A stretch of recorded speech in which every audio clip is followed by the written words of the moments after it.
Olá pessoal, vamos agora dar continuidade à nossa aula de material de acabamento, de revestimentos, né? A gente vai começar a revestimentos cerâmicos, talvez seja juntamente com a pintura o material de uso mais comum, né, para revestimento de parede e de pisos. Estaria inclusos os tijolos, as lajotas, azulejos, porcelanato e hidrotil. Usando tijolo maciço. O tijolo maciço, apesar de não ser muito comum como revestimento, né, porque ele é sempre usado, quando ele é utilizado, a maioria das vezes, ou ele tem função estrutural, então uma função de separação de ambiente, não como material de acabamento, mas ele também pode ser utilizado como revestimento. Ah, ele é de característica, ele não tem furo, né, ele é totalmente maciço, preenchido internamente. Ele tem um excelente isolamento muito contra ruídos. Diferentemente do tijolo com furo, ele não é vendido em milheiro, né? Ele é vendido por unidade. Então a gente vê aqui alguns preços tá, da internet, né? Variando de R$ 1 até R$ 5, 4,70. Já tem algum tempo que foi feito esse material, mas uns 3 anos atrás, eu acredito que não teria tido tanto reajuste, deve estar mais ou menos por aí, no máximo uns R$ 6, R$ 7. A aparência deles geralmente é utilizado em ambientes que querem aquela aparência mais rústica, né? De ambientes de fazenda, de de casas de demolição, né? A aparência de parede de demolição, né? Que você deixa aquele revestimento aparente, né? Aquele revestimento, é, o estilo de fabric que a gente viu na aula passada, né? De fábrica. Então aquela coisa mais rústica, mais crua, né? Combina muito com a pedra, combina muito com a madeira. Pode ser utilizado em fachada, obviamente, mas aí eu digo, ele já não é um revestimento, né? Ele já é uma parte integrante da construção, né? Mas tanto o tijolo maciço quanto o tijolo de revestimento ele tem uma aparência similar, eu não teria muito como distinguir, talvez só assim no- na, con- na- nos cantos, na junção das paredes, eu conseguiria ver se é um revestimento ou se é um tijolo maciço. Ah, É muito comum a gente usa dos tijolos refratários, né? Tijolo maciço refratário para churrasqueiras e fornos, fornos de pizza, fornos a lenha, né? Porque ele é resistente à variação de calor e ele não apresenta rachaduras. Se eu utilizo alvenaria comum, o fato de eu estar esquentando e resfriando, né, aquela parede, aquela estrutura, ela vai com o tempo tendo pequena rachadura, né? Então, o tijolo maciço, ele pelo não sofrer essa variação de dilatação, ele, ele é o indicado para a gente para a construção de churrasqueiras e fornos. Aqui, aplicações de fornos industriais, metalúrgicos, fornos na construção civil, fornos especiais. No nosso caso, como a gente va- trata a arquitetura interior mais com habitação, eu diria aí que seria o que a gente tem aqui, né? O forno, o forno a lenha, né? O forno de pizza, geralmente a lenha de pizza, e a churrasqueira. O refratário, o preço não varia do tijolo maciço também, em torno de R$ 2 a R$ 5, né? A gente tem até o refratário com furo, né, que ele tem a vantagem de ser mais leve, principalmente se eu quero construir uma, uma, uma churrasqueira numa laje ou no andar do edifício. Vale a pena usar o de furo, que ele é mais leve. Outro elemento muito legal, muito interessante, né, que é barato, feito de argila, com praticamente o mesmo processo de fabricação do tijolo, são os elementos vazados, os blocos vazados, né, ou também conhecidos como combogós. Olha aqui a aparência que dá no ambiente, né, ele dá aquela, aquela separação de ambientes, sem ser uma separação total, aquela separação sutil, né, também é muito utilizado em fachadas de casas, para filtragem do próprio vento, filtragem do sol, né? Então é muito interessante. Isso eu tenho inúmeros tipos, inúmeros desenhos, tamanhos, preços.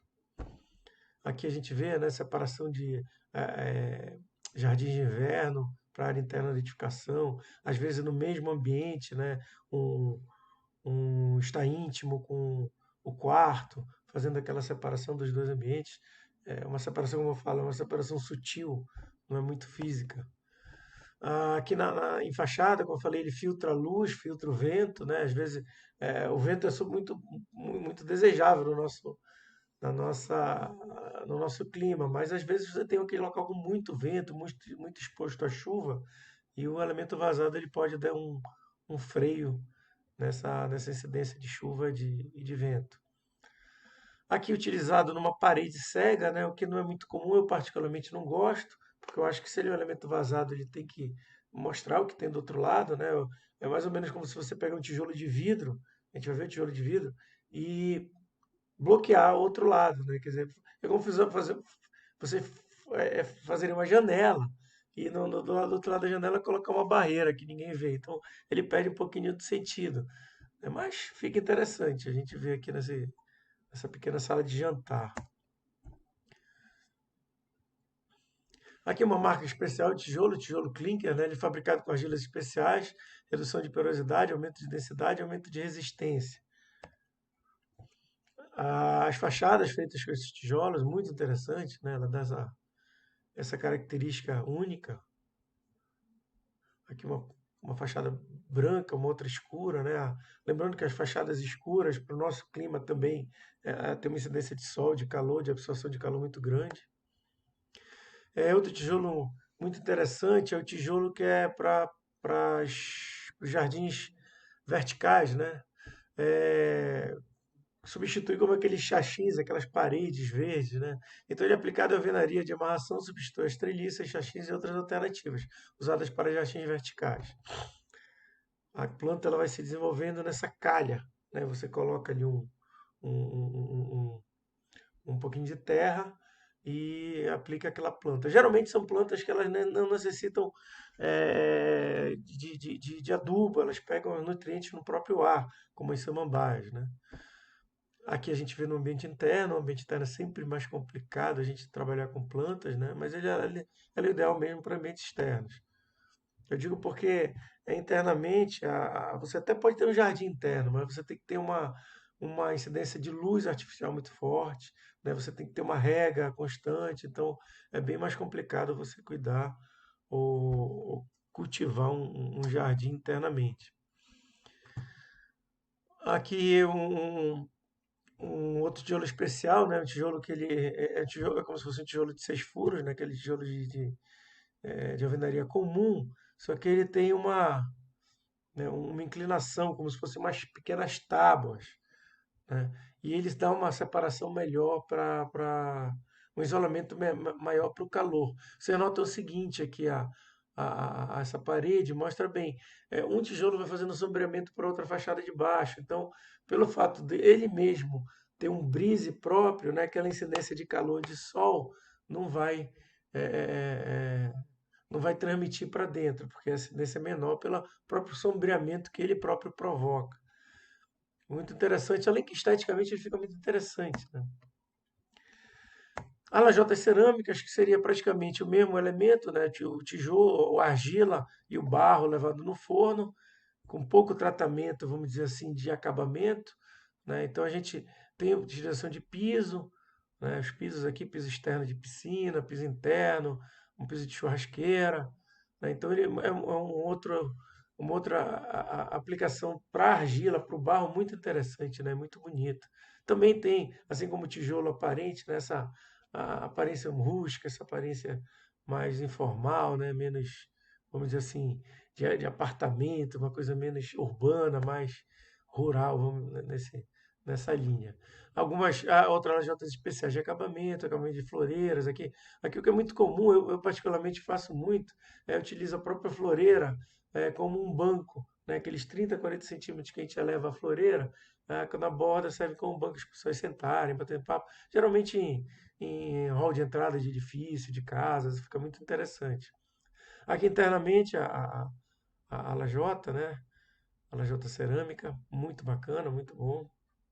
Uma aparência única, né? Esse terracota, né? Essa cor terracota dela. Aqui alguns valores. pelo fato de não serem lajotas tão trabalhadas, vamos dizer assim, tem um processo industrializado tão refinado, elas são lajotas mais baratas, em torno de 20 a 30 reais um metro quadrado. Os azulejos, o que seriam os azulejos? Elas seriam praticamente a lajota de argila, né? Com um tratamento impermeável, né? Ela recebe aquela pintura, aquela camada vítrea que faz com que tenha a absorção de água seja praticamente zero, né? Então, é muito utilizada os azulejos, obviamente, em áreas molhadas, em cozinhas e banheiros, né? E isso vem já, né, de longas datas, né, a aplicação do azulejo. E fachadas, a gente vai ver alguns exemplos aqui. Ele pode ser, geralmente é quadrado, né, os azulejos, policromático ou monocromático, quer dizer, colorido ou de uma cor só, liso ou com relevo, né? Então, a quantidade, a variedade é absurda. Tá, então há um poucos azulejos históricos, né, com os temas religiosos, episódios históricos, mitológicos, figuras avulsas, né, santos e motivos decorativos. A gente vê muito na nossa herança portuguesa, colonial portuguesa, esses azulejos, nas fachadas, né, alguns com indicação. Era muito comum isso em Belém, apesar que isso daqui não é em Belém, né, mas em Belém a gente tem indicação do ano da construção, né, em cima da fachada das casas. Aqui os azulejos no século XX, né, o, o mosaico de azulejo, né, que foi eternizado até por Portinari, muitas obras do Oscar Niemeyer. Aqui a gente vê um painel de Maria Key, o Mar, 1958, em Lisboa, muito interessante.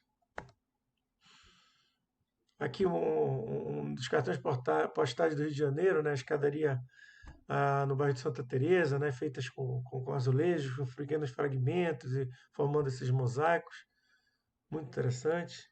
Ponto turístico ali, sempre que vai para Santa Teresa tem uma foto sentada aí. Aplicações atuais, a gente tem tanto os azulejos com temas mais contemporâneos, como esses azulejos com temas mais antigos, né, que resgatando um pouco desses primeiros azulejos portugueses. A, a utilização de azulejo português em cozinha contemporânea, né, tradução de elegância, né, fica muito interessante. É muito utilizado também em mobiliário, né, pelo fato dele ter uma pouca absorção de água, uma grande resistência à abrasão, né, a riscos. Então é muito utilizado aí também no mobiliário, bancos, cadeiras, mesas. Aqui um azulejo atual, né, com um tema antigo, isso é muito comum também de se encontrar. Se vocês forem nessa loja de Belém, vocês vão ver. Aqui já um azulejo com tema mais contemporâneo, né, com uma grafismo mais contemporâneo. O azulejo com imitação de tijolinho ali, né, um contrafiado, super bonito. Aqui é um azulejo menor, como se fosse uma pequena pastilha. Então a variedade é gigantesca. Existe o azulejo, né, o alajota externa, né, para áreas externas, que tem uma resistência contra a abrasão também, né, a resistência contra riscos, não sejam escorregadios.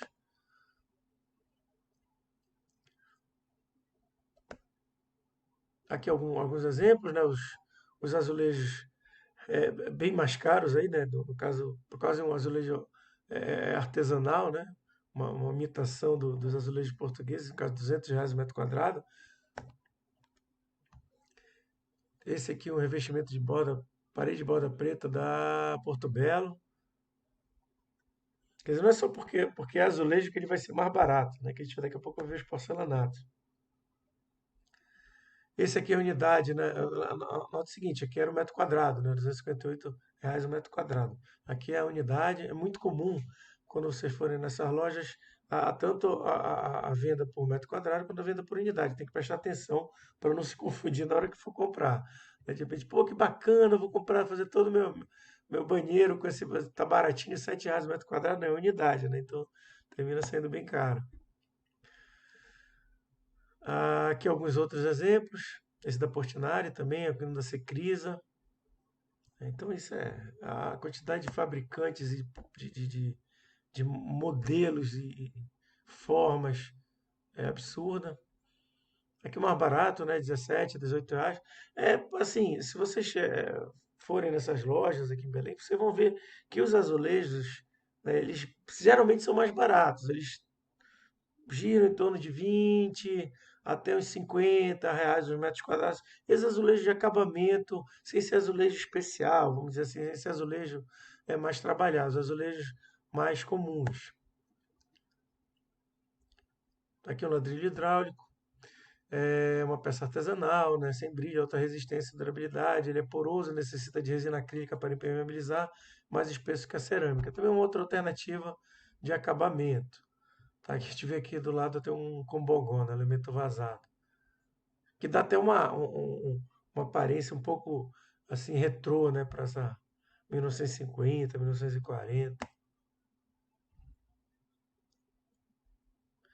É, também o que eu vejo muito se utilizar hoje em dia, principalmente em reformas, é para você não trocar aquela parede, geralmente branca, de tijolo 15 de tijolo de azulejo 15 por 15 ou 10 por 10, você pode comprar um papel de parede, um adesivo, como se fosse o famoso papel contact, né, que você recorta e prega naquele azulejo, dá uma aparência bem interessante. Evita que você quebre a parede e troque toda aquela. É muito utilizado em reforma, como eu falei.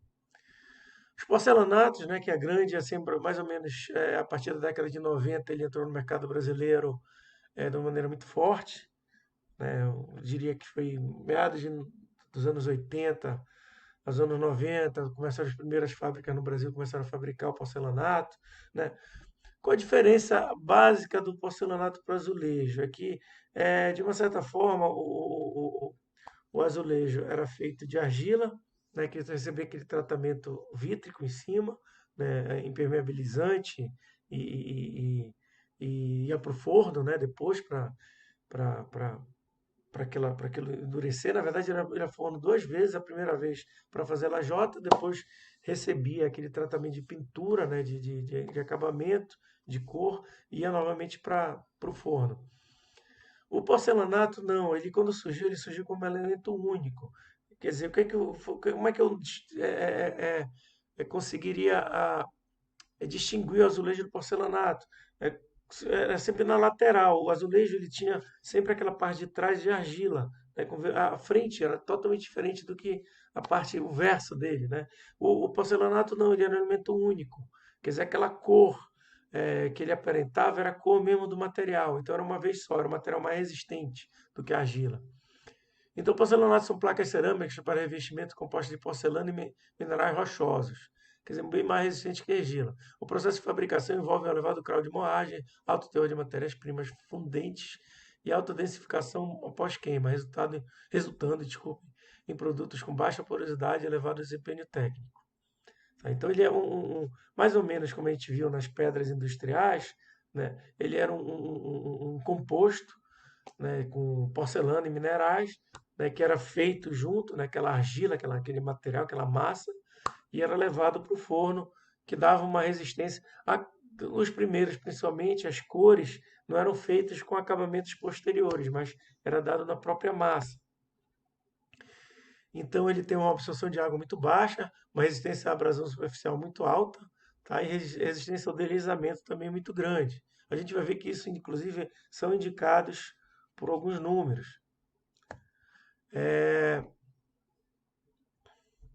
Absorção de água, característica que indica a quantidade de água que o produto pode reter, ou seja, determina a quantidade de poros, microespaços vazios abertos e ligados entre si, existentes no corpo cerâmico. Para porcelanatos, a taxa de absorção é de até 0,5%. Quanto menor for o índice de absorção de água, menores serão os espaços vazios. Consequentemente, o biscoito será mais compacto, a massa, né, seria mais compacta. Isso representa aumento da resistência ao choque térmico, aumento da resistência a rupturas de esmagamento e diminui a dilatação térmica.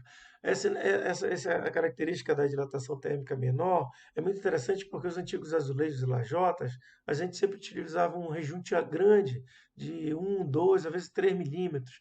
Já como o porcelanato ele não tem tanta dilatação térmica, as lajotas começaram a ser assentadas, né? Os porcelanatos começaram a ser assentados sem rejunte.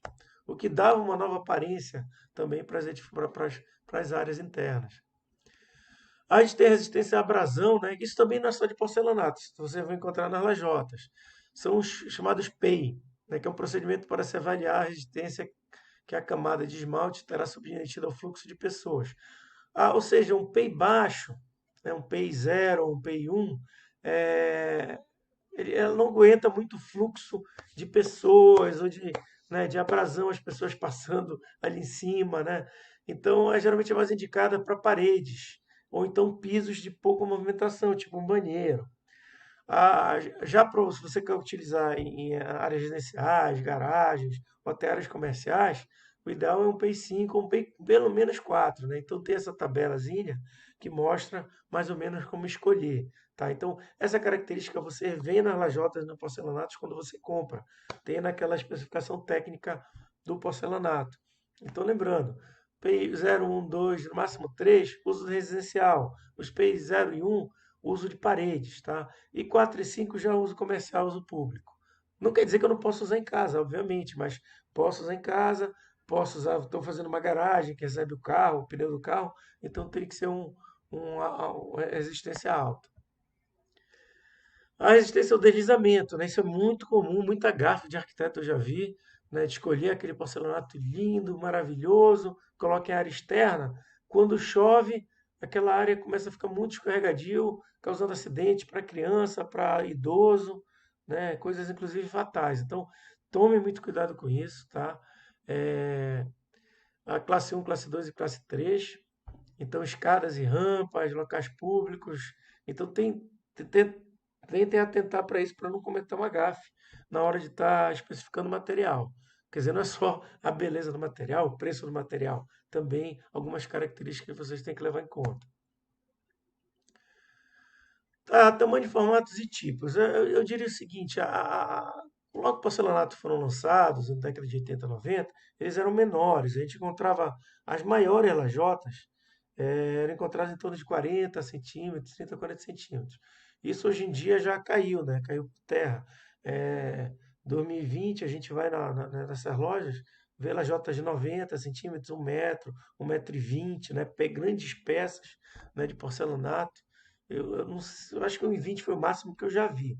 Mais de 90 centímetros, 90 por 90 centímetros, já virou meio padrão até, praticamente 1 metro quadrado cada lajota, né? Então, a gente vê, pô, a variação é gigantesca, mas geralmente para piso, é esse tamanho de acima de 60 por 60 é o padrão para porcelanato, tá? Aqui a gente tem também os retangulares, é muito comum, principalmente com a com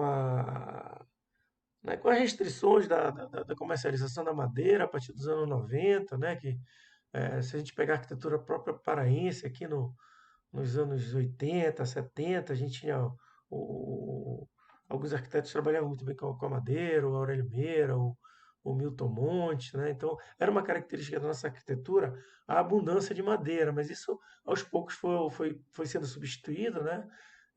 E hoje em dia a gente já não tem tanto. E o que é que veio substituir essa, essa aparência de madeira? Foram os porcelanatos amadeirados. Primeiros também os revestimentos eh, de fórmicas, né? Também amadeiradas, e também os porcelanatos. Muitos arquitetos não gostam, acham que colocar essa palavra assim na aula de vocês, que é cafona, que não é um material que não é, parece ser, mas não é. Mas eu particularmente não tenho esse preconceito. Eu acho que dá para se utilizar, fica uma coisa muito interessante, né? Se a gente pensar que os próprios porcelanatos iniciais, eles imitavam o granito, que era um elemento natural, por que que hoje em dia eles também não podem imitar a madeira, que também é um elemento natural? Então eu não tenho esse preconceito todo. E notem que fica um ambiente muito interessante, né? Para a gente aqui, particularmente na Amazônia, clima quente e úmido, o porcelanato é um material muito interessante, porque é de fácil limpeza, não absorve água, né? É um material frio, né? Na nossa quentura aqui. Alguns tipos de porcelanatos atuais, né? Eu diria que assim, já há uns 4, 5 anos, que está muito em moda os porcelanatos em 3D, né? Com relevo. você chega nessas lojas aí e vê eles todos com relevo, né? Então é muito interessante também. Aqui no caso, a forma hexagonal, né, que você pode combinar diferentes cores. Aqui um monocromático, mas muito interessante. Aqui diferentes padronagens com o desenho que você quiser. Isso daí é cada vez mais trabalho para os arquitetos aí detalhar isso. E aqui o porcelanato em relevo que eu falei para vocês, está muito em moda, né? É uma moda que surgiu aí uns 4, 5 anos atrás e eu vejo muito aí em, né, e utilizado, né, em projetos contemporâneos, em mostras de decoração. É muito legal quando você valoriza mesmo esse relevo com a iluminação. A gente vai ver isso nas aulas de iluminação, né? E ele, pelo fato de ser um porcelanato, é extremamente resistente, né? Antigamente essas peças eram feitas de gesso, né? O gesso você batia, quebrava. Dava para recuperar, mas tinha que pintar de novo. Já o porcelanato, né, só se você for com uma marreta de ferro, mas uma cadeira dessa, o seu pé que você bate, ele não vai alterar em nada. Ah, os acabamentos eu tenho o natural e o polido, né? O natural, o polido é o brilhante, né, que tem um reflexo, o natural é o fosco, né? E tenho também as nuances entre eles, que seriam os, o semibrilho, né? O acetinado. Então, Fábio, quando é que eu uso? Quando eu uso um, uso o outro. Olha, vocês escolhem, é mais a aparência que vocês querem. Ah, o natural, ele tem mais sujeira, não, não pega mais sujeira. Dependendo do tipo que você utilizar, pode ser que pegue, né? Mas não necessariamente. Eu já vi uns porcelanatos naturais, foscos, que são extremamente é, não abrasivos, não, que não retém líquido, não retém material. Um teste que eu sempre faço, que eu acho interessante você fazer, é pegar uma tinta qualquer, essa tinta de caneta, pegar uma peça de azulejo, mesmo porcelanato, deixa aquela tinta lá durante, sei lá, 5 minutos e tentem passar, apagar depois. Geralmente ela tem que apagar com água só, né? Com papel higiênico e água. Se você depois de passar papel higiênico ainda ficar mancha, é porque realmente está com uma certa porosidade, então o porcelanato não é muito legal. Que aí você vai usar numa residência, cai uma garrafa de vinho, cai uma sujeira, cai um açaí, né? Então aquilo não vai sair com o tempo. Então o ideal é você sempre fazer esse teste. Os polidos, também tomem cuidado um pouco com os polidos, porque mesmo o melhor porcelanato polido, depois de um tempo, dependendo do fluxo de pessoas, ele tende a ficar um pouco fosco. Então, para áreas de grande movimentação de pessoas, tenta evitar o polido. Uso da residencial, tudo bem, mas shopping, lojas, né, escolas, tentem não utilizar o polido, por causa dessa característica. Aqui há uma outra. Caracteriza um outro tipo de porcelanato, o porcelanato técnico natural, ele imita um elemento natural, que no caso um tijolinho, né, uma pedra, né? São geralmente porcelanatos um pouco mais caros, porque eles já têm um certo tratamento de cor, de relevo, de padronagem, mais trabalhados com aquele porcelanato puro.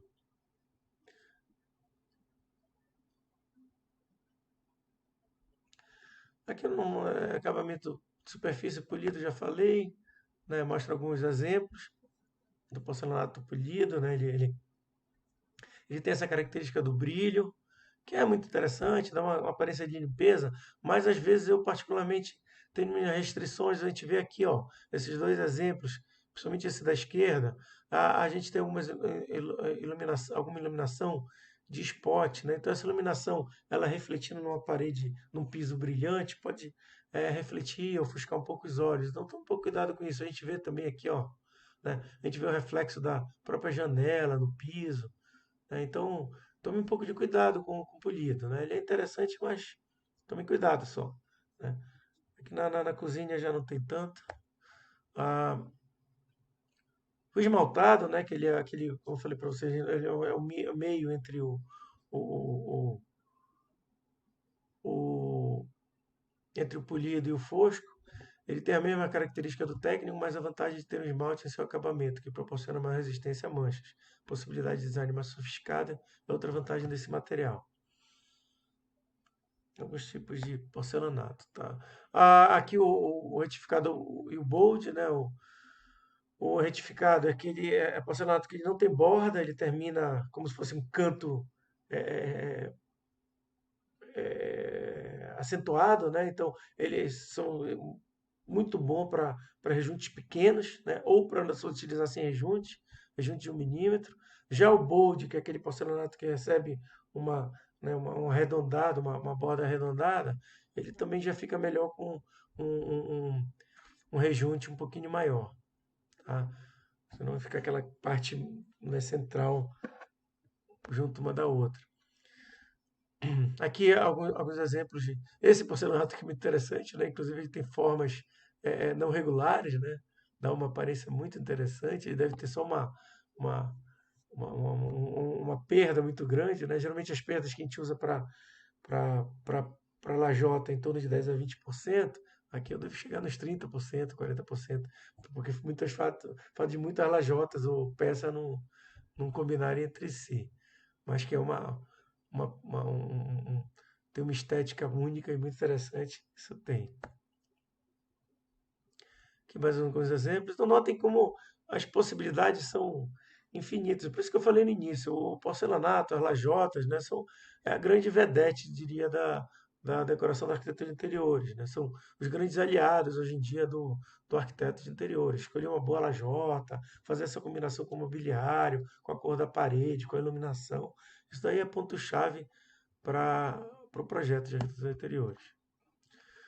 O vidrotil, né, é uma lajota, né, é um azulejo produzido artesanalmente com vidro puro e é especialmente formulado. Lembrando que o, o vidro é basicamente sílica, né, um dos materiais mais abundantes que a gente tem na face da Terra, né, areia, sílica.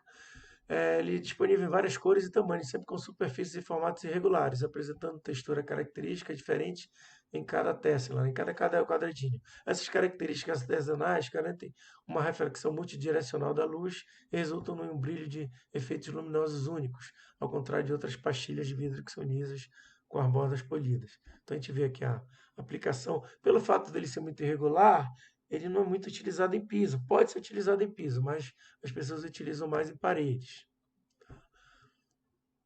Olha essa parede aqui, como é interessante, como é bonita, né? Parece uma estampa de tecido, né? Aqui também um vidrotil, esse outro vidrotil também é o mesmo, né? É muito, muito interessante. A certo ponto a gente não tem muito como diferenciar, principalmente por fotos, né? Se é um azulejo, se é um vidrotil. Aqui é clássico do vidrotil, né? Lembrando também que ele é muito utilizado em piscina, né? Essa parede irregular, esse reflexo difuso que ele dá, que difere daquele reflexo que eu estava falando do porcelanato polido, que às vezes chega a doer nos olhos. Não, o reflexo do vidrotil é aquele reflexo um pouco molhado, né? Parece a, a água no asfalto, é muito interessante, muito legal. Então vamos ficar por aqui, até o próximo. Encerrando. Um abraço, pessoal.